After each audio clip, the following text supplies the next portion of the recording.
Try watching an anime or Japanese game show. Even if you knew nothing else about the country's culture, you'd understand one thing: they're not afraid to get weird. Keep watching to learn about weird things that only exist in Japan. Different manners.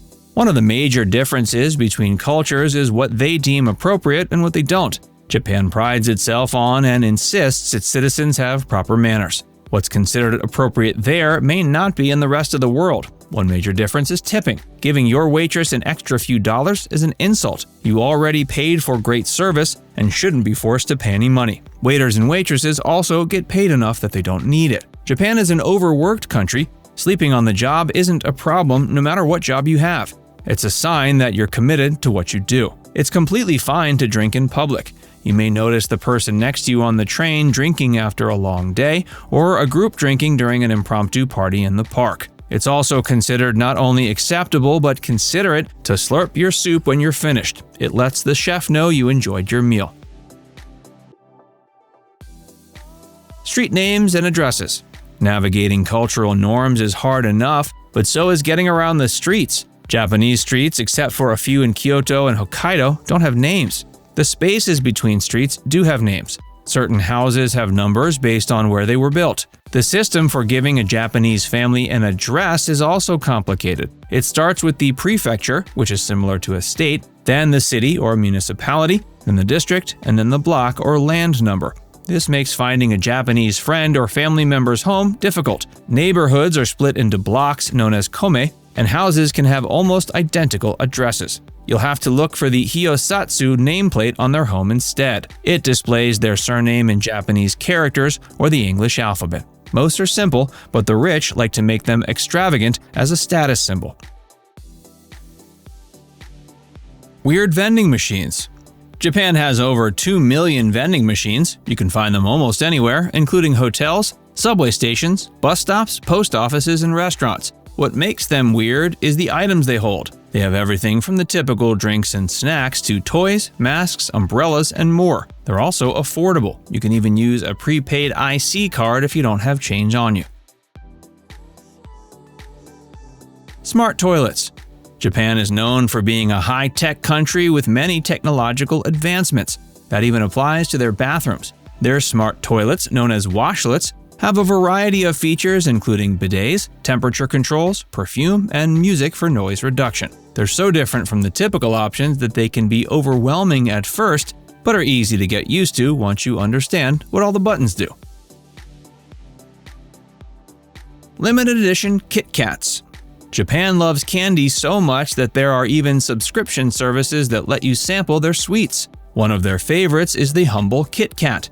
They have over 300 unique flavors not available anywhere else. Some are cultural, such as soy sauce and wasabi. They also have ones to fit other cultures, such as European cheese or sweet potato. There's a special reason that the Japanese love the sweets so much. They take coincidences in their language seriously, and Kit Kat sounds a lot like their expression kitukatsu, which translates to "you will surely win." That's turned the candy into a popular good luck gift for students during exams. Capsule and love hotels. Capsule hotels were created in 1979 as an answer to Japan's overcrowding problem. They give each guest a 1.2 by 2 meter pod instead of a room for an affordable rate. That doesn't mean they aren't comfortable. They have bathrooms, entertainment, food service, and other attractive amenities. The capsules started as a solution for businessmen, but are now popular with travelers who want cheap accommodations. Try a love hotel if you're feeling even more daring. They serve as an escape from city life for overwhelmed couples. They provide double rooms for 1 to 3 hours or a whole night starting at 10 p.m. They also have erotic programs and areas to rent costumes. You won't even see the receptionist. Simply press a button to get what you want. It's one of the most private areas in Japan, but be careful to find one that is safe. Bullet train cleaning. Japan's bullet trains, or Shinkansen, are known for being some of the fastest in the world. Even the process of cleaning them goes by a lightning speed. A 22-member cleaning crew is called Tessei. They make sure the train is cleaned, sanitized, and ready to go in under 10 minutes. Plastic display food. Looking at a menu, especially in a new country, can be overwhelming. Don't you just wish you could see an example of the food in front of you? This is one of the best of the wonderful but weird things that only exists in Japan. Food models, known as shokuin sampuru, were popular in the Edo period with food sellers. Today, restaurants use similar plastic models to show you what the dish looks like. Otoshi Dishes. Another common experience among diners is wondering whether or not to get an appetizer. Well, Japanese restaurants make that choice for you. Small starter dishes are compulsory in many restaurants. The waiter will give you what are known as Otoshi dishes before your meal. They may even come out before you order anything. Popular options include a spicy octopus or offal stew, edamame beans, and potato salad. Cafes. There's an almost unlimited number of weird but wonderful cafes to visit in Japan.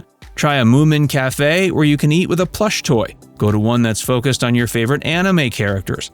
Play with animals like cats or hedgehogs. Maid and butler cafes are one of the most common types. Waiters or waitresses will dress in costume to deliver adorable food while entertaining you with songs and dances. One of the weirdest cafes started appearing in Tokyo in 2012. These are the soineya, translated as sleep together shop and also known as love cafes. It's similar to a cuddle hotel, letting you book a nap lasting from 20 minutes to 10 hours. It isn't a sexual thing, but mainly meant to combat the plague of exhaustion and loneliness running through the country. Luxury fruit. Japan is a popular but expensive country. If you came with a desire to empty out your wallet, try one of its luxury fruits. Super sweet white strawberries aren't available anywhere else and cost $25 each. One of the country's favorite fruits is watermelons. They're a popular gift and are used in a piñata-like game called suikawari. They've developed a unique square watermelon. It started as a way to fit small fridges, but became a decorative item that costs up to $160. Other high-end fruits include the ruby Roman grapes, which are only as big as a ping pong ball, but cost $365 a bunch. Kawaii Culture. Japan isn't just known for being weird, it's also known for being adorable. This hasn't always been the case, but became popular after they adopted a new writing style in the 1970s. The neighborhood of Harajuku is the hub of kawaii or cute culture. It's got plenty of shops for colorful, cute clothes and food. It's not the only place that's become kawaii. You can find animal-shaped donuts like Floresta Koenji and colorful cotton candy at Toti Candy Factory. Shirohige's Cream Puff Factory has cream puffs shaped like one of the country's favorite mascots, Totoro the Forest Spirit. You'll see Hello Kitty, its other famous mascot, everywhere as well. KFC for Christmas. Most Japanese don't celebrate Christmas, but a weird and wonderful holiday tradition began in the 1970s thanks to a clever marketing trick. The manager of the country's first KFC heard foreigners say they missed having turkey. It wasn't easy to find during the holidays. He decided fried chicken would be the best possible substitute and marketed it that way. The tradition stuck and lives on to this day. KFC is now one of the most popular holiday traditions in the country. It's so ingrained in the culture, you may have to book a Christmas trip to a Japanese KFC weeks in advance, or risk waiting in line. Now it's time to hear from you. Have you ever been to Japan? Do you think you'll ever get there? Let us know in the comments section below.